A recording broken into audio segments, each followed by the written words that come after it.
Now, the GTR is our best-selling board ever. It's even more than the GTs? More than the GTs. Wow, that's really cool. Fair bit more.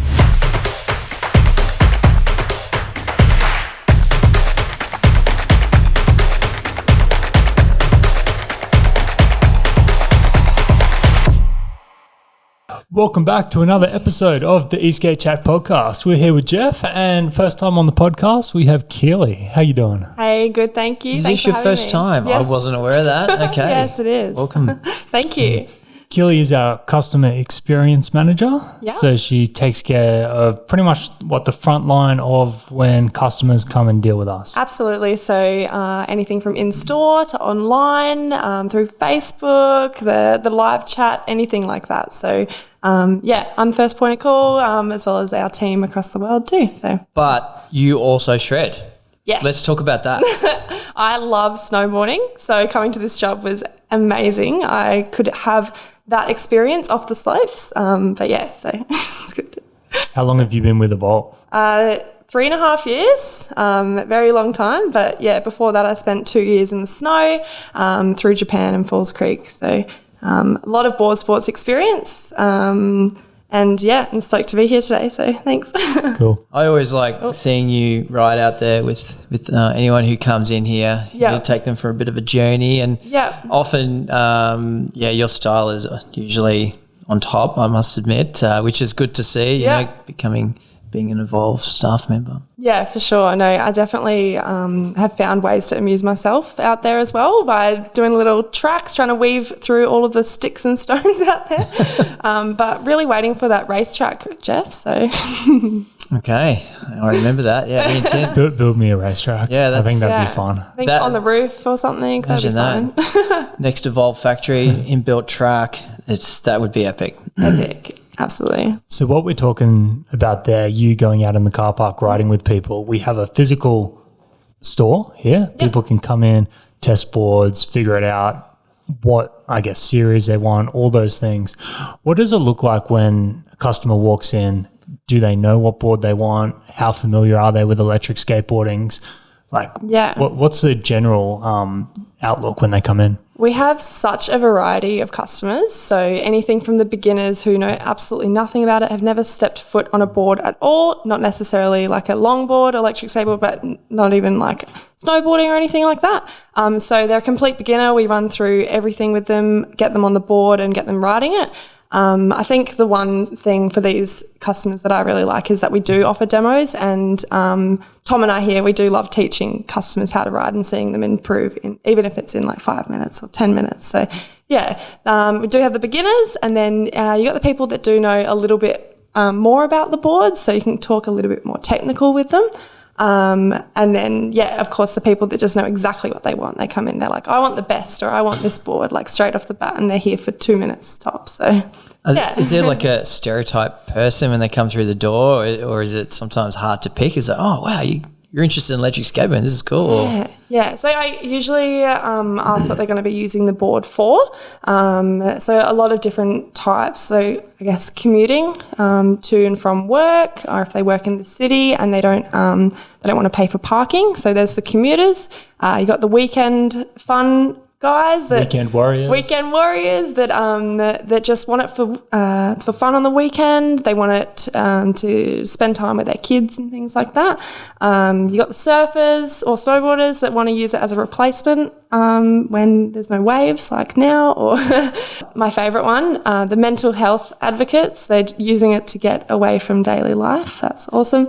It would have been prevalent. Yeah, that's really interesting. The full array of people, personalities coming in here. So absolutely. That's interesting to hear from. And is there any specific ages and stuff? Anywhere from 10 years old up to, I think the oldest customer is about 72, 73, something like that. So there's not really any one specific age. It's fun for the whole family. And men and women as well? Men and women. There's definitely more men in this sport, but I love seeing the women come in as well, because I can really relate to that, I guess. Yeah. Do you ever get people coming in here with all right, I'm coming into the Evolve store. I know which board I really want. And then they try the other boards that they haven't tested before. And it's like, oh, wow, yeah. Yeah. My favourite as well. So they come in wanting the Stoke, mainly because of the price point. It's our lowest price board. And you pop them on the Stoke first, and then you pop them on the Bamboo GTR, and the difference they feel is crazy. They're like, yep, it's a lot smoother. It goes longer. This is exactly what I need. Chuck them on the all-terrain tyres as well. It's a complete different ride. So I've got like a sequence of how I put people on boards during demos as well, just to get them really hyped up about it. Doesn't work all the time, but a lot of the time it does. So yeah. Yeah, well, that's interesting because if you look at the Stoke and then GTR and Hadean, there's bamboo and carbon options, all-terrain and street options. That's 9 boards. Yeah. 9 boards, yeah. 9 boards? It is 9 boards? These demos must take forever. Like, yeah. So it depends. It honestly depends, yeah. You can have someone here for a 5-minute demo or someone that needs a little bit more time. Can go up to half an hour or something like that. Yeah. How common is it that people come in looking for one thing and switch, like Jeff said, but maybe they come in for the bamboo and opt for the carbon, or they come in thinking they want street and leave with all-terrain? Yeah. Or even wanting a Hadean and then decided to go for the GTR. Yeah, exactly. It actually happens quite a lot, and I think that comes down to like the ride feel. So you can do as much research as you want, but really getting on the board and feeling exactly what it feels like is the seller, I suppose. So a lot of people come in being like, I want a bamboo, and then they try them both out, and then they realise actually no, the carbon GTR is for them, I suppose. That's interesting because obviously we have our like flagship HQs around the world, locations you can come into. Yep. But we have a good retail network as well. Yes. So if anyone is thinking about getting a board, you can visit our retail sort of section on the website, and whether you're in Melbourne or LA, New York, there is actually somewhere you can go in. Yep. So that's probably the top recommendation for trying to get your feet on a board, or even look up local eSkate groups, because people are super friendly. If you rock up to a community run event, you'll be able to most likely ride someone else's board and get a bit of an idea for yourself. We get a lot of customers calling up and saying, like I'm really keen to try the board. I saw some guy down at Miami the other day and he just let me have a go on it. I was on it for like 10 minutes and he was just like, I think that kind of customer, they're such an advocate for our brand, and it's just, it makes me very proud to work for Evolve, seeing that in the wild too. So yeah. You started during the era of the GT and the GTX. Yes. But since then, you've been here for the whole life of the GTR. Yeah. Now, the GTR is our best-selling board ever.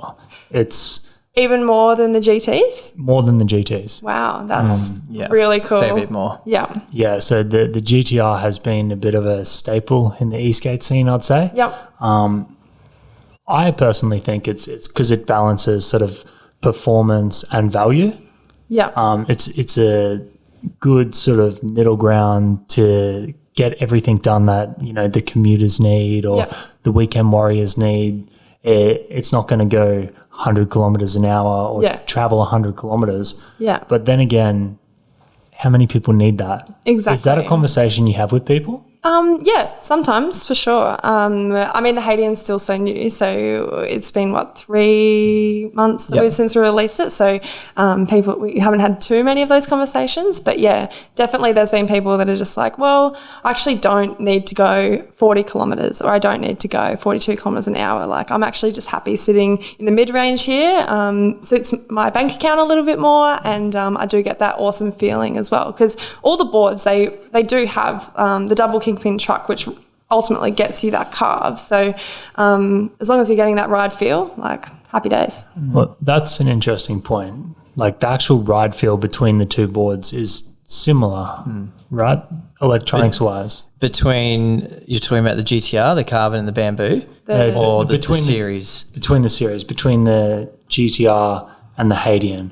Obviously, there's vast differences in power, speed, acceleration, and the actual remote feel. Ultimately, they do. They do have the same riding characteristics. Yes. The double kingpin trucks, they carve amazingly.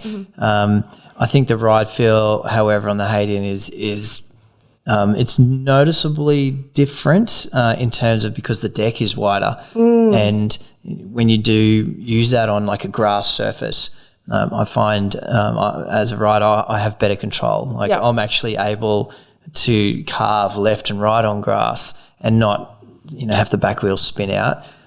Compared to the GTR, maybe it's a little bit looser on the back end.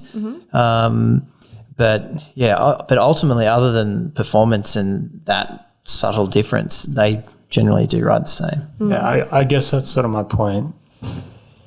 Obviously, the Hadean's better pretty much on all fronts, and that's where the value comes into it. And you can customize it to your needs.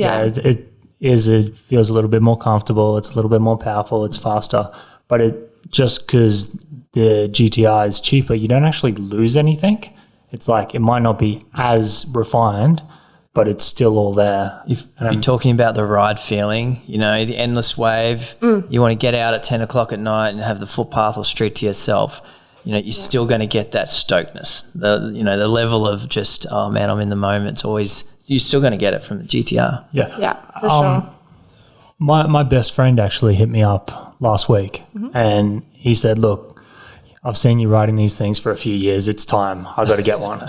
And like best friend forever, we ride bikes together. And he started asking me all the questions. What do I want? What do I want? I ended up putting him on the Bamboo GTR. I mean, the Hadeans are an option. The Carbon's an option. But given what he wanted to do on it, I'm like, this is by far the most suitable board right now for you. Yeah, it makes sense.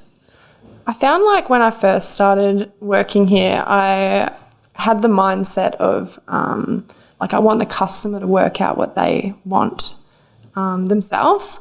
But now I find like I know, not exactly, but I know exactly what they want because of, I suppose, the experience that I've had.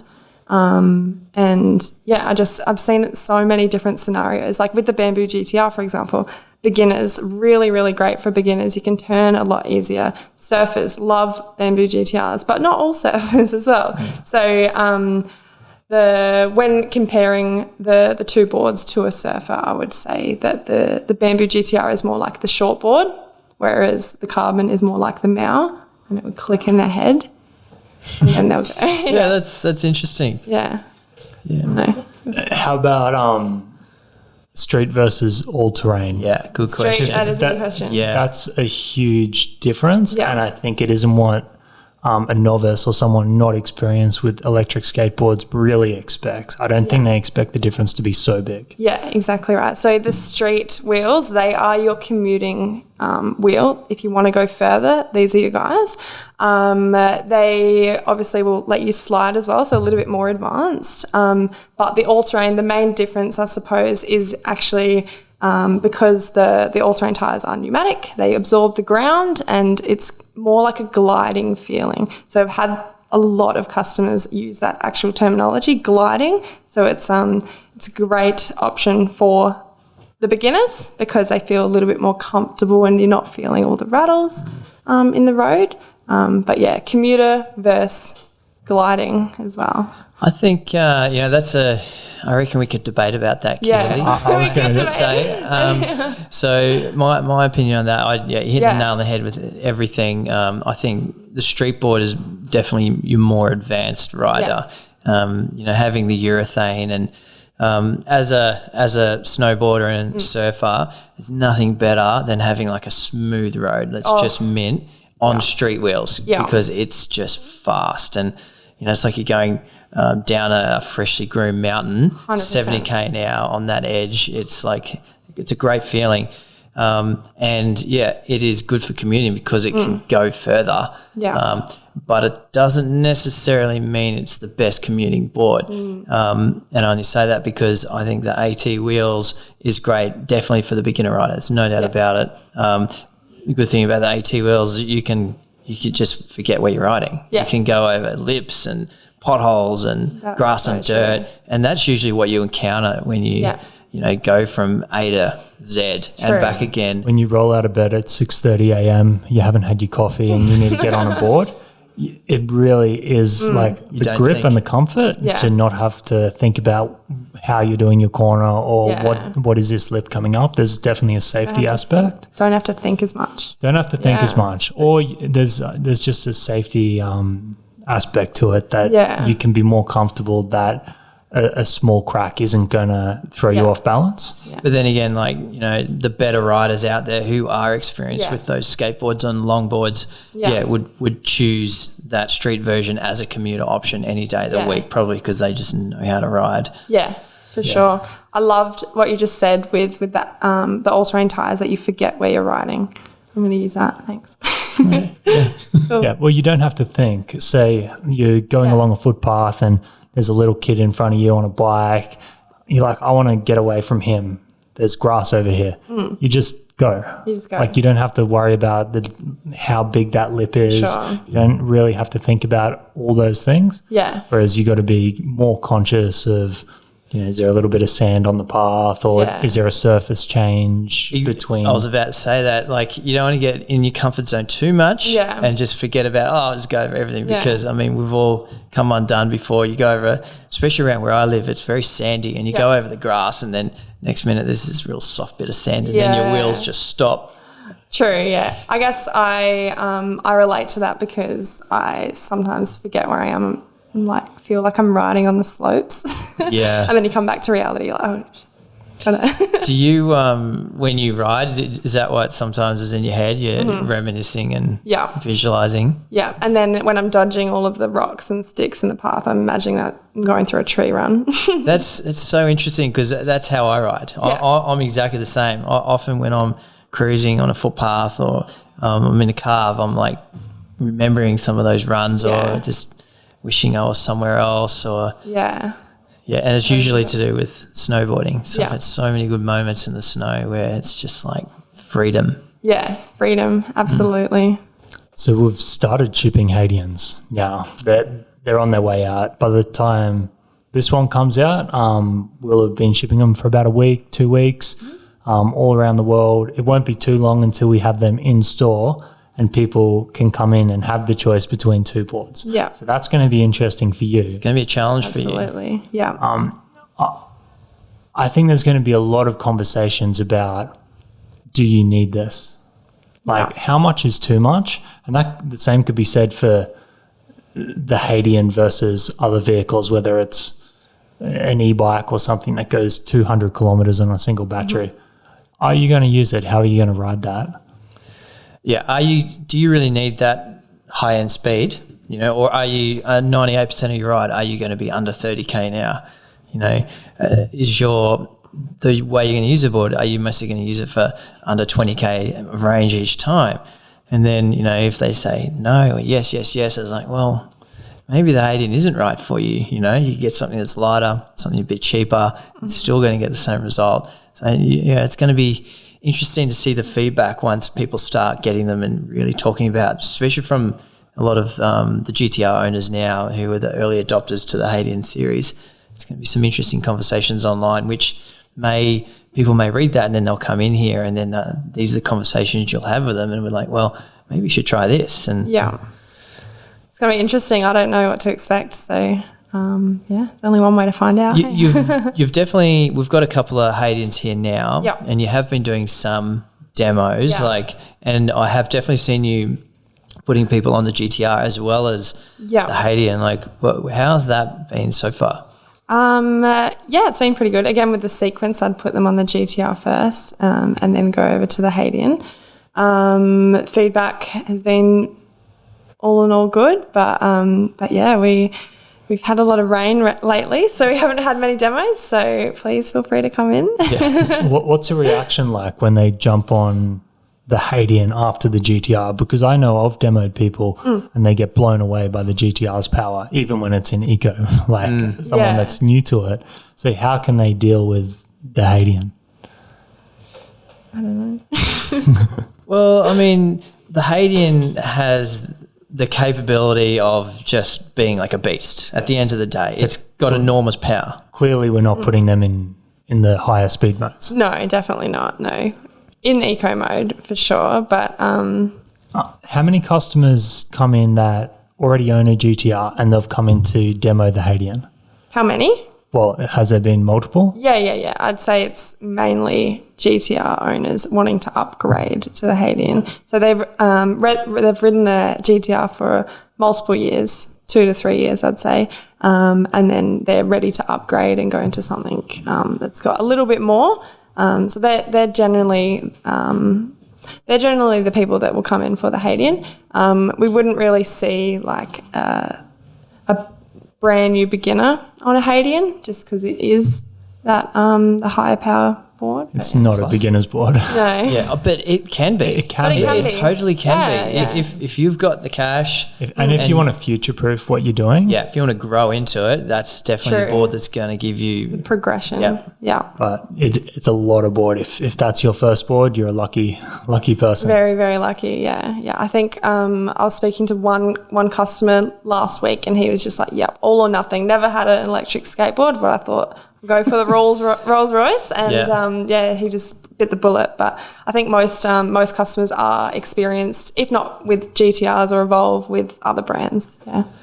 It's an interesting one, like just going, from 0 to 10 straight away, and then I guess there's many other electric skateboards out there, that people have options, but, then there's that type of person that would go, all right, well, I'll just go this one that's got, 70 or like 100K range, or it does 70K an hour. Yeah. I mean, that I have to question that, especially being a newcomer to the sport. Yeah. They're thinking, okay, it's got to be the best because it goes the furthest. Yeah. Or it goes the fastest. Yeah. But at the end of the day, I guarantee, maybe a couple times I'll only hit those top end specs, especially in the range. For sure. I see that a lot in the online groups. It's people that do have boards capable of 50 to 100 kilometers, but they don't actually ride that far. Mm-hmm. So for how much of the time they spend riding, are they carrying around unnecessary weight? Mm-hmm. Are they paying for batteries that they're not using? Yeah. Just in general, like you lose the aesthetics of the board. There's so many negatives to having more specs than you need. Too much, kind of just like why, when talking in cars, like why would you get a race car if you're just going to drive to work with it? Yeah, that's actually true. Yeah. Okay, next topic. Sorry. It's not a race car, is it? Yeah, it's a race car. Okay, well, I don't know anything about cars, clearly. Yeah, but then again, there are some people out there that, maybe they don't want to charge their board ever. That's all I can also put it down to, is like maybe I'll go to the shops maybe 50 times, just forget about having to charge it, and then it'll be that one time you just forget and you get caught out. That's a ludicrous reason. That's like driving a massive four-wheel drive with a 200-litre fuel tank for the sake of not refueling. It doesn't make any sense. I've seen people say that online before. It's wild though. Like, I don't understand. By the time this podcast comes out, there is going to be a little secret VIP sale that is for people on our newsletter list only. So if you sign up to our newsletter list, you'll be getting an email about a sale, the last sale and the only sale and the biggest sale of 2021. It's specifically going to be on one of our series of boards. GTR. The GTR. There won't be any discounts on the Hadean. Jump onto our email list and you will be getting that email pretty soon, and then throughout the rest of the month. The good news is, though, we have stock. We're stocked up. We are stocked. So ship times, wait times, like non-existent. Yeah. So that's an interesting one for this time. Yeah, everyone's having delays and shipping logistics, and so that's one positive. If you want to give for Chrissy, Yeah. No wait times. Next day dispatch on GTRs, which in the wider eSkate world, that's not happening. From your country too, most likely. Even with Hadeans, we're taking a couple of weeks. We did the pre-orders, but GTRs are literally ready to Got go. a heap of stock in US, same Australia, over in the UK, Europe as well. Yeah. Ready to go. So jump on that email list, see how much we're going to give you off. It's a good deal. Yeah. It's a good deal. Wicked. That'll pretty much do us on this one. So thanks for watching, guys. Thanks, Kills. Thanks for having me, guys. We'll get you on again.